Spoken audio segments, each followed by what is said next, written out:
So, Nichole, in the last 24 hours, what we're seeing is lawmakers trying in a more aggressive way to get off the sidelines here and really start to force the issue themselves, because we've heard a lot of them talk about how they're frustrated, how they're concerned with the lack of action. Now we are seeing them really try to put their foot on the gas a bit more and force the issue here.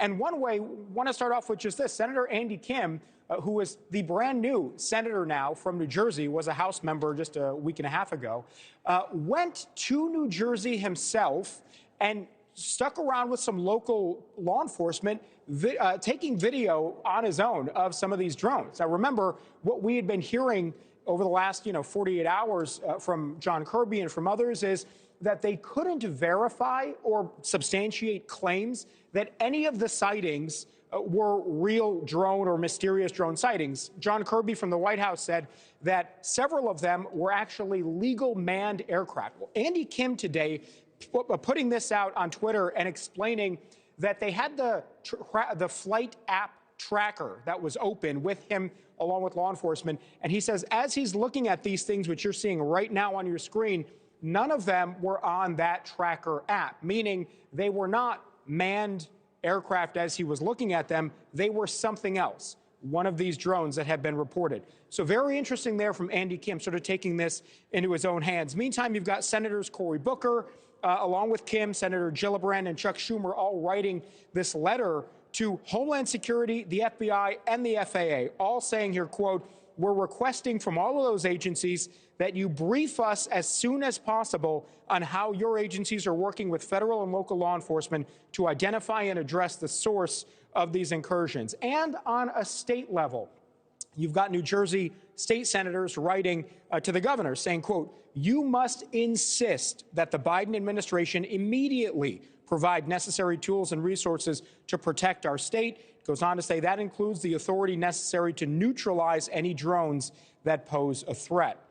Now, again, we've been talking to lawmakers all week about this.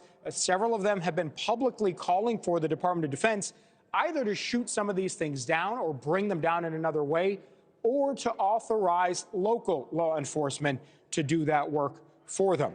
Again, what you heard from John Kirby at the beginning of this segment here, that soundbite, he's talking about how there is a gap in authority. In other words, you've got local law enforcement on the ground seeing these things.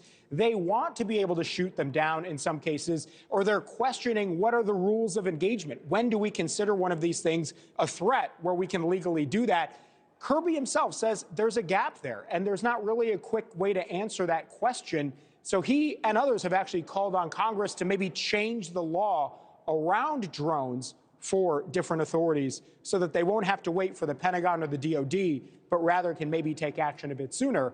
Meantime, you've got all of this going on, this that you're seeing on your screen, and this continues as it continues to concern people who live there and lawmakers as well.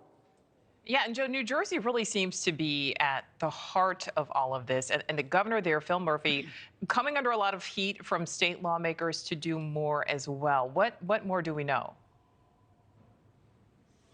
Yeah, Governor Murphy seems to be in a bit of a tough spot because all of the local senators and local representatives there in the state have been pushing him aggressively to do more from the Biden administration. And meantime, he's saying effectively he's trying, that he is in communication with the White House, with the DOD, but he says it's sort of in their court, and all he can do is urge them to provide more information, whatever they got, and more resources. So he himself has actually written to the White House, he's written to Homeland Security asking for more. He's sort of the in-between at this point between the feds and the state. Again, writing, trying to do what he can and answer as many questions as he can. But obviously, when you have things like this happening every single night, people are going to continue to demand accountability and more clarity. Absolutely. All right, Joe Khalil live for us there in Washington. Joe, thank you. Thanks for watching. Go to joinnn.com to find NewsNation on your screen. And don't forget to click the red subscribe button below to get more of NewsNation's fact-driven, unbiased coverage.